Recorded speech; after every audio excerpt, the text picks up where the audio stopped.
दोस्तों आज मैं आप लोगों को भारत के बारे में कुछ ऐसे बीते सालों के बारे में, आप लोगों के इतिहास के बारे में आपको बहुत ही ज़्यादा महत्वपूर्ण और इम्पॉर्टेंट जानकारी आप लोगों को बताने वाली। दोस्तों आप हमारे वीडियो के अंत तक बने रहे। अगर आप हमारे चैनल पर न्यू है तो आप हमारे चैनल को फटाफट से सब्सक्राइब करके नीचे का बेल आइकन को प्रेस कर दे। दोस्तों ज़्यादा टाइम को ना वेस्ट करते हम लोग वीडियो की तरफ चलते हैं। दोस्तों भारत का इतिहास कई हजार वर्ष पुराना माना जाता है और 65,000 साल पहले आधुनिक मनुष्य या होमो अफ्रीका से भारतीय उपमहाद्वीप में पहुंचे थे, जहां वे पहले विकसित हुए थे। और सबसे पुराना ज्ञात आधुनिक मानव आज से लगभग 30,000 वर्ष पहले दक्षिण एशिया में रहता है, जो कि 6500 ईसा पूर्व के बाद खाद्य फसलों और जानवरों के वर्चस्व के लिए सबूत रचनाओं का निर्माण और कृषि अधिशेष का भंडारण मेहरगढ़ और बलूचिस्तान के अन्य स्थानों में दिखाई दिया है और ये धीरे धीरे सिंधु घाटी सभ्यता में विकसित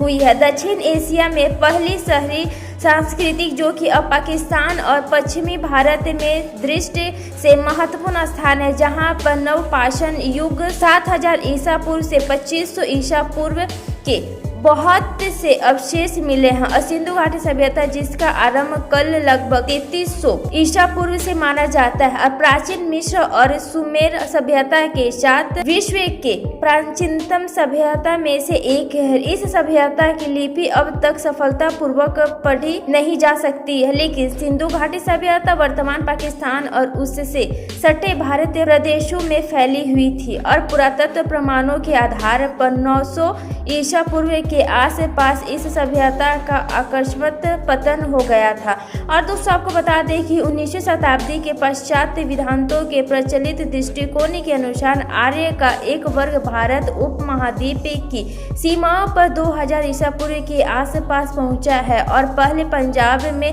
बस गया है और ये ऋग्वेद की संरचनाओं की रचना की गई है। आर्य द्वारा उत्तर तथा मध्य भारत में एक विकसित सभ्यता का निर्माण किया गया है, जिसके वैदिक सभ्यता की कहते हैं। और दोस्तों आपको बता दें कि प्राचीन भारत के इतिहास में वैदिक सभ्यता सबसे प्रारंभिक सभ्यता है, जिसका संबंध आर्य के आगमन से है और इसका नामकरण आर्य के प्रारंभिक साहित्य वेदों के नाम से भी जाना जाता है।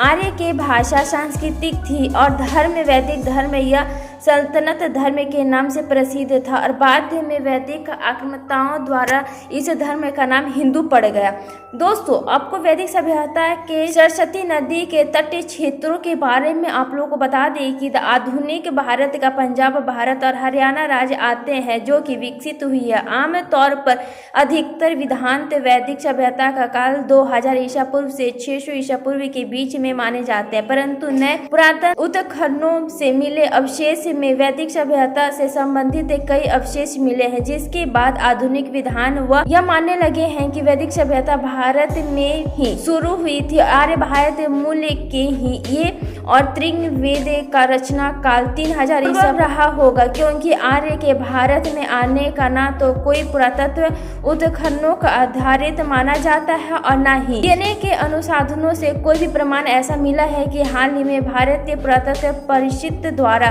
की गई है। और सरस्वती नदी की खोज में वैदिक सभ्यता हड़प्पा सभ्यता और आर्य के बारे में एक नया ऋग्वेद सामने आया और हड़प्पा सभ्यता को सिंधु